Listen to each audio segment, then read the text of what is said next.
Hello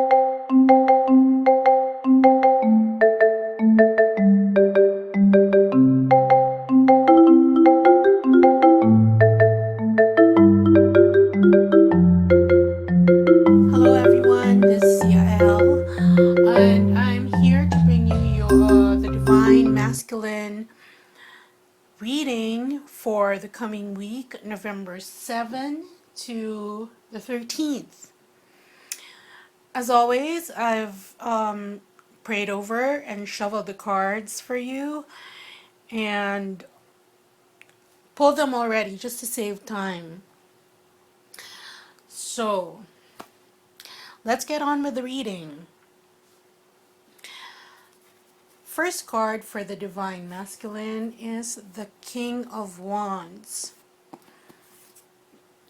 And this is telling me that the Divine Masculine is very passionate and determined at this point in time.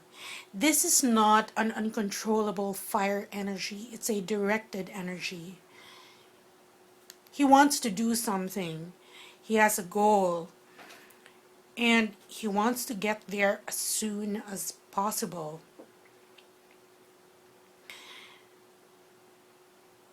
So he knows how to direct this energy. The next card we have is the Eight of Swords.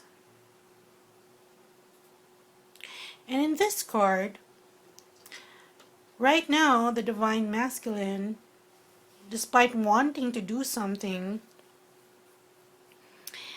he somehow feels trapped and bound by all these swords, which are mostly his thoughts, things that he thinks that he can't get away from, possibly obligations, responsibilities, which are keeping him tied down. And I almost get a feeling that this is an energy of resignation. Things like he feels that he can't do anything about. But let's see what the other cards have in store. Although, next we have the Ace of Swords, and this is saying that he has come into his truth. He can finally see what those swords are for, that they're just thoughts. And he can see both sides of the situation, what's light, what's dark, what brings him down, what supports him, because this sword is unsheathed. So it's ready to cut down anything that doesn't serve him. Remember, he wants to get somewhere. He wants to be someplace. He wants to be with someone. So he's coming into his own truth about the situation. And he's getting the sense that all of his worries are not insurmountable. All he has to do is take the blindfold off, so he can see those swords for what they are. They're actually not very stable swords because they're not planted on the ground. So this is more his fears, his paranoia, wanting to be sure about the outcome, his worries. And next, we have the Two of Swords. And this comes after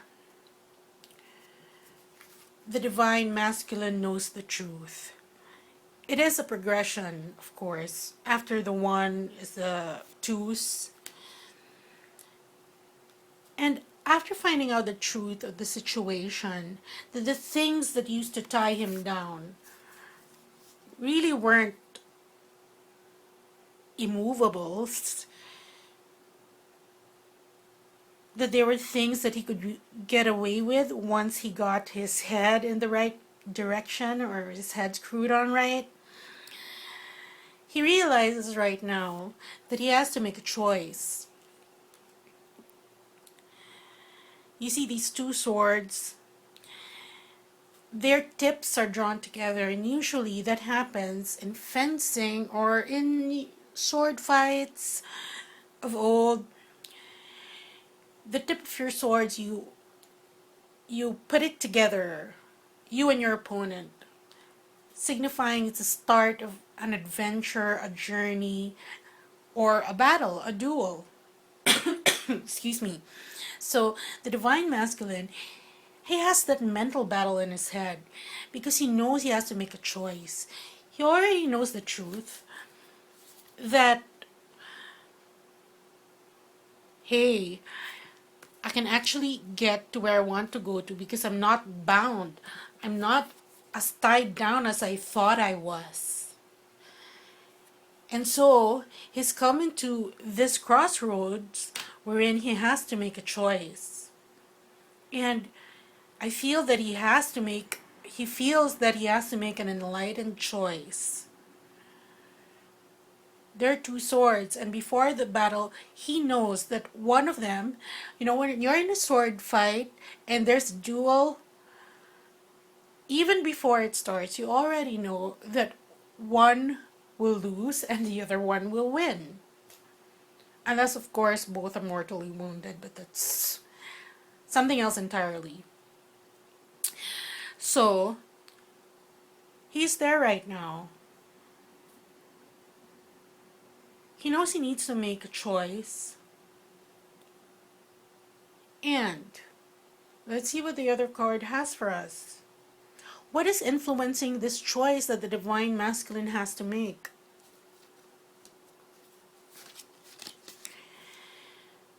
Oh, we have the Ten of Cups, which is the family card.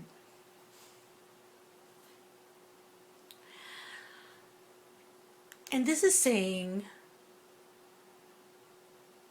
that he wants to make a choice wherein he will get this. Because the divine masculine wants a happy family. If they're tied down with their karmics right now, and you're the divine feminine, and you're awakened and illumined, at this point in time, you already know that your soul is calling to him. And if you've done the work, then his soul is beginning to start vibrating at the same frequency that you are. And when that happens, there's an attraction that is undeniable. You both call to each other no matter what continent you're on, no matter what station in life you're both at, what nationality you are. It doesn't matter. Your soul calls to him, and he can sense that. And because he senses that, he knows he's not in the right place or that he has to move on. All of a sudden, life with the karmic, it doesn't resonate as much with him anymore because we're talking an energy, vibration, and frequency on the soul level. And so he's left discontent. And so what does the divine masculine want? He wants a happy family and one that is thriving.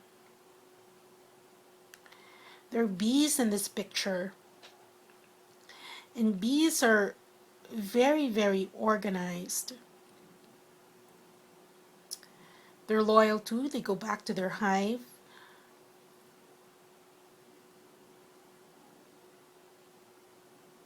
and they make honey, sweet honey, and there's a rainbow and 10 cups. So in this picture,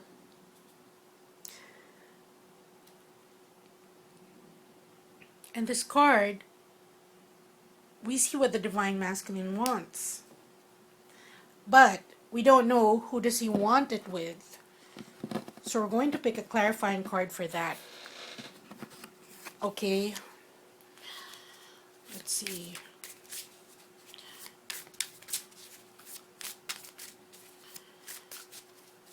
Please give us a clarifier for the Ten of Cups. Oh, there you have it.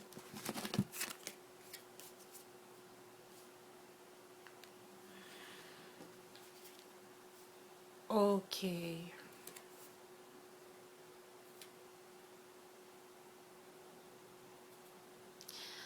Okay. Now we have more context. He wanted that. But apparently, the Ten of Cups is part of those 3 cups that spilled.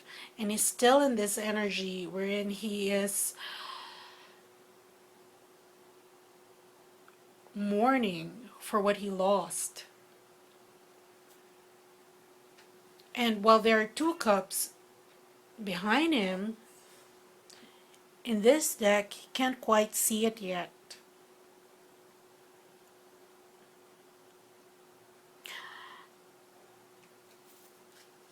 So this is something that he didn't get.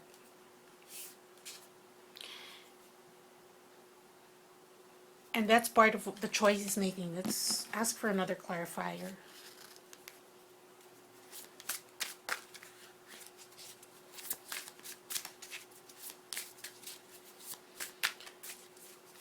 Please give us more context.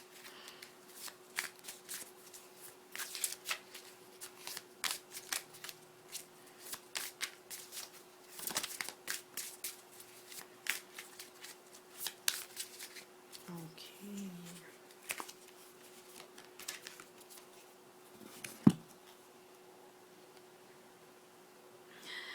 Okay. So here we see the 3 cards. What we got for the clarifier again is the King of Cups, which is a very, very emotionally mature card. So even if he's encountered this loss, it appears he's handling it very well. And this is a card also of unconditional love. So when you put them all together, okay, relating to the choice of the masculine, remember, he has choice here. And it has to do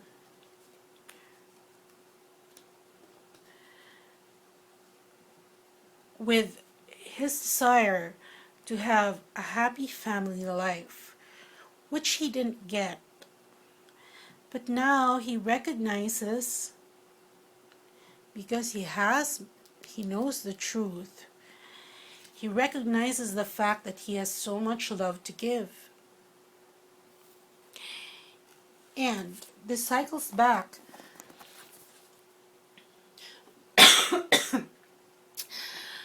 excuse me for coughing. I've been under the weather the past week. Anyway, let's get on with the reading. This cycles back to the very first card that he knows what he wants. The Divine Masculine is aware that he has so much love to give. Unconditional love. Towards the Divine Feminine. While he's still mourning for the loss of his things that he used to value, things that were important to him,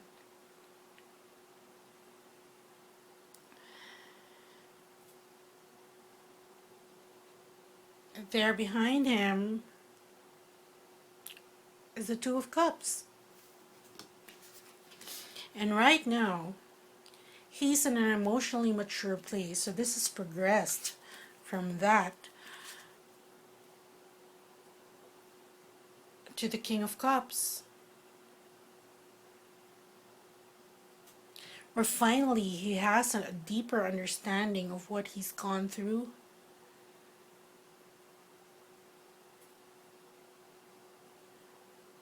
It's no longer confined to just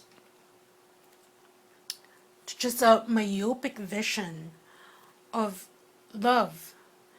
That love is limited to just the people that he lost, the people that he had to leave behind, whether by choice or by circumstance. Right now, he is in this energy wherein he can give love, he knows whom to give love to, and he's ready. He's emotionally ready. He's gone the full circle of the tarot, emotionally that is, until he got here to the King of Cups. And when you put that together, the King of Wands and the King of Cups, you have emotions and you have the desire. So, this week, that's where the masculine will be at. I think we have to congratulate him because finally he knows what he wants out of anything that he will build in the future. That's why this is part of the choice.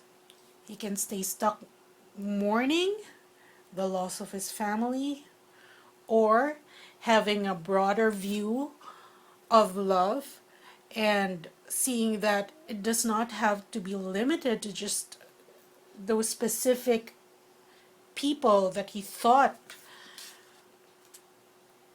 would be the vessels for his love to flow, because there are more.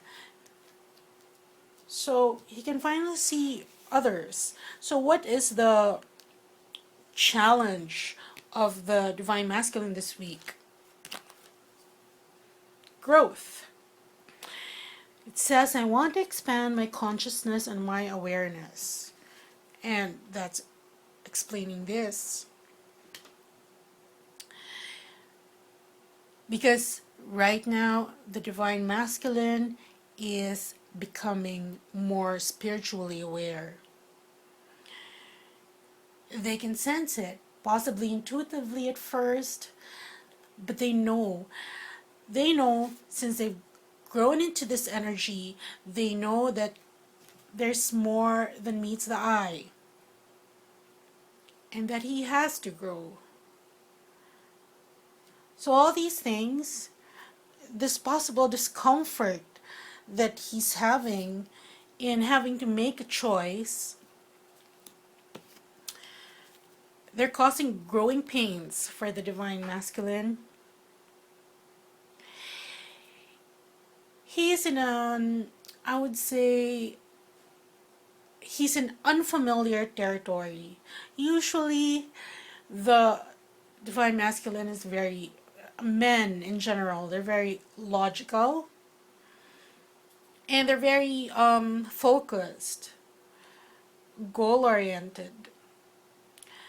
But right now, since we're in this unity consciousness, and you're influencing the Divine Masculine in how he thinks, how he feels, how his soul is growing, right now his challenge is to actually be receptive to that, to listen to the nudging of spirit, and to grow. And he knows this, he can feel this, but he has to follow the promptings of spirit. That is his challenge. And while he's in this uncomfortable position, what is the advice? The advice is that he should focus upon his strengths. And here we have Apollo, the sun god. You know, this is a very, how do you say it? For a long time, the divine masculine has been in the dark. It's been going through very tough times. And now, he's being guided by the sun god, Apollo, which means that he has to shed light on everything, on every dark corner in his world. And there have been plenty. There have been things that he could not see before, but he could feel that he was bound by it because he could not see that they were just illusions and they weren't insurmountable as he thought them to be.